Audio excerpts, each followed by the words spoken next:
တော့မလှူဘူးခုမှလားမလှူနဲ့လို့မပြောဘူးဟုတ်လားမြတ်စွာဘုရားမှာအိတ်တာတို့မစ္စရိယတို့ဆိုတာအစွန်းအတွက်ကလေးတောင်မရှိဘူးကျန်တဲ့ပုဂ္ဂိုလ်တွေမှာအစွန်းအတွက်ကလေးရှိတတ်သေးတယ်တဲ့ယဟန္တာဖြစ်သွားတာတော့အစွန်းဆိုတာအရေးအယောင်လေးကိုပြောတာအရေးအယောင်ဆိုတာဝါဒနာကိုပြောတာနော်ဝါဒနာရဲ့အဓိပ္ပာယ်နားလည်ခြင်းလို့ရှင်အရက်ပလင်းထဲမှာအရက်ထည့်ထားတဲ့အရက်ပလင်းကိုအရက်တွေကုံအောင်သွန်ပြစ်လိုက်လေအနံ့လေးတော့ကျန်သေးတယ်ဆိုတာယဟန္တာပုဂ္ဂိုလ်တွေမှာကိလေသာတွေကုံအောင်ပယ်တတ်လိုက်ပေမဲ့လို့အနံ့အသက်ကလေးနည်းနည်းကျန်နေတတ်တယ်မြတ်စွာဘုရားကြတော့အဲ့ဒီအနံ့အသက်ပါမကျန်တာဒါကြောင့်မို့ဝါဒနာနဲ့တကွာကိလေသာကိုပယ်တယ်ဆိုတာဘုရားတစ်ပါးပဲရှိတယ်ဒါကြောင့်မို့ဘုရားကြတော့လုံးဝချီးညွတ်စရာကောင်းတဲ့အနေထားလုံးဝဖြူစင်တယ်လုံးဝစင်ကြယ်တယ်ဆိုတဲ့အနေထားမျိုးရောက်တယ်အနတ္တတောင်မကြံလောက်အောင်ကိလေသာတွေရဲ့အစွန်းတွက်တွေဟာအနတ္တတောင်မကြံဘူးတဲ့မြတ်စွာဘုရားကြတော့ကြံတဲ့ပုဂ္ဂိုလ်တွေကြတော့ဇယိုက်ကလေးတွေအနတ္တကလေးတွေရှိနေသေးတယ်အကျင့်ဇယိုက်ကလေးတွေကယဟန္တာပုဂ္ဂိုလ်ဖြစ်တောင်မှပဲအဲ့ဒီဇယိုက်ဆိုးလေးတွေကပါနေသေးတယ်သို့တော့စိတ်ကတော့ intentionally action တော့မဟုတ်တော့ဘူးဒီလိုဆိုလို့လွတ်ကနေပါဇက်ကနှုတ်ကြိုးနေလို့ပြောခြင်းပြောလိုက်မယ်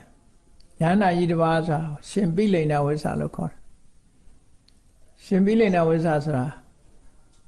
လူဘဝတုန်းကသူကဝိဇ္ဇတူကြီးခန္ဓာရီဝိဇ္ဇာလိုင်းကိုလိုက်တာဖို့ထိုးတာတော့မဟုတ်ဘူးမန္တန်နဲ့လုံးတာသူကဘလောက်အစွမ်းတကူထက်သွားတော့ဆိုခန္ဓာရီဝိဇ္ဇာကသူများစိတ်ကိုဖတ်နိုင်တယ်သူများစိတ်ကိုသိတယ်သူများစိတ်သိတာကိုအင်္ဂလိပ်လိုကြတော့ to read thought လို့ပြန်သူများရဲ့ the others thought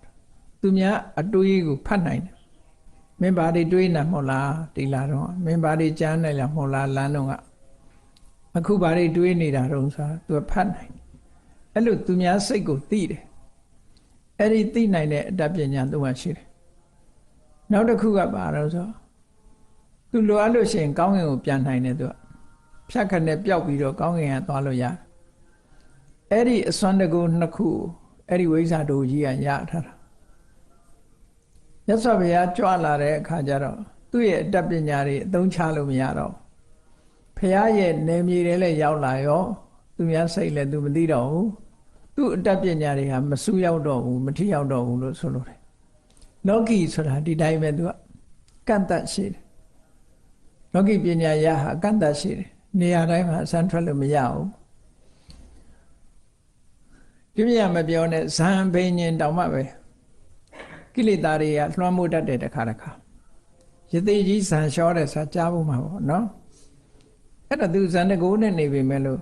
ကိလေသာရဲ့စွမ်းအားကိုသူမတားနိုင်ဘူးမတားနိုင်တဲ့အတွက်ကြောင့်ရင်ထဲကကိလေသာထွက်လာတာနဲ့ဇံလျှောကြသွားနော်အဲ့တော့မလျှောနိုင်တာမပြတ်တာတော့လောကုတ္တရာကြမှာပဲတဲ့လောကုတ္တရာမက်ဖို့ရရင်မလျှောတော့ဘူးမပြတ်တော့လျှောရင်ပြတ်ရင်လောကုတ္တရာမဟုတ်ဘူးပဲမှတ်တာတခါတော့ငယ်ငယ်တုန်းကသတင်းစာထဲမှာဖတ်လိုက်တယ်တညင်ဘက်မှာယဟန္တာပူဇော်ပွဲဆိုပြီးတော့ကျင်းညာဟုတ်ငယ်ငယ်တုန်းကပါမင်းမှတ်မိတဲ့လူပါတယ်တီးလိုက်တဲ့လူပါကြမပါမှာဒီထဲမှာတော့ယဟန္တာပူဇော်ပွဲလုပ်တယ်မျိုးသမီးတွေလည်းပါတယ်မျိုးသားတွေလည်းပါတယ်နောက်တော့အဲ့ဒီယဟန္တာတွေကလူထွက်အိမ်အောင်ကြကုန်ရှောကုန်နော်အဲ့ဒါမျိုးတွေလည်းရှိတတ်တယ်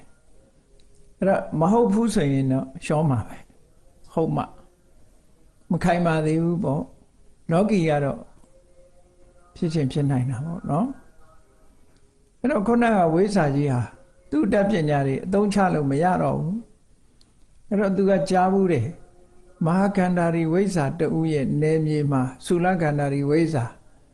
အစွမ်းမထက်တော့ဘူးအရှုံးပေးရမယ်ဆိုသူသိတော့ဂေါရမဘုရားဟာမဟာကန္တာရီဝိဇ္ဇာကြီးနေမှာပဲသူစီကပညာသင်မယ်ဆိုတဲ့ရည်ရွယ်ချက်နဲ့သာသနာပေါင်းဝင်လာမြတ်စွာဘုရားကမ္မထာနီးပြပေးပြီးတော့တရားထုတ်ခိုင်းလိုက်တော့သူယန္တာဖြစ်သွားတယ်အဲ့ဒီပိလိန်နာဝိဇ္ဇာယန္တာကြီးဆိုတာအစွမ်းတကူအမတန်မှထက်တယ်လူဘဝတုန်းကဝိဇ္ဇာတူကြီးသူက နှုတ်ကြိုးနေတာတခုသူ့မှာပါလူမြင်လို့ရှိရင်ပါပိမဆိုတဲ့စကားလုံးကိုသုံးတယ်ပါပိမဆိုတာမြတ်စွာဘုရားကမကောင်းတာလုပ်သူလို့အဓိပ္ပာယ်ရတယ်ပေါ့သူယုံမှာပေါ့ပါပိမမကောင်းမှုရှိသူကိုပါပိမမကောင်းတာတွေလုပ်တဲ့လူဆိုးလို့ခေါ်တာပေါ့ခုခေတ်လည်းချစ်စနိုးခေါ်တာရှိတယ်လူဆိုးနဲ့ဟုတ်လားအဲ့ဒါလို့သူကလည်းနှုတ်ကြိုးနေတဲ့အခါကျတော့လူဆိုးလူယုံမှာနဲ့ခေါ်လေးရှိတတ်တယ်ဟိုရဟန္တာတွေနှုတ်ကြိုးတတ်တဲ့အကြောင်းပြောပြတာနော်အဲ့တော့ဒါကိုစနမုနာယူပြီးတော့ကိုယ့်ဘဝမှာမကောင်းတဲ့နှုတ်တွေကြိုးမနေအောင်ပြင်ဖို့လိုတာပေါ့နှုတ်မကြိုးစေနဲ့ကျိုးနေရင်ခုဘဝရဲ့ပြင်မပြင်လို့ရှိရင်တန်တရားပါနှုတ်ကြိုးသွားလိမ့်မယ်နော်ဇေယိုက်ဆိုးတွေနဲ့နှုတ်မကြိုးစေနဲ့နှုတ်လည်းမကြိုးစေနဲ့အမူအရာလည်းမကြိုးစေနဲ့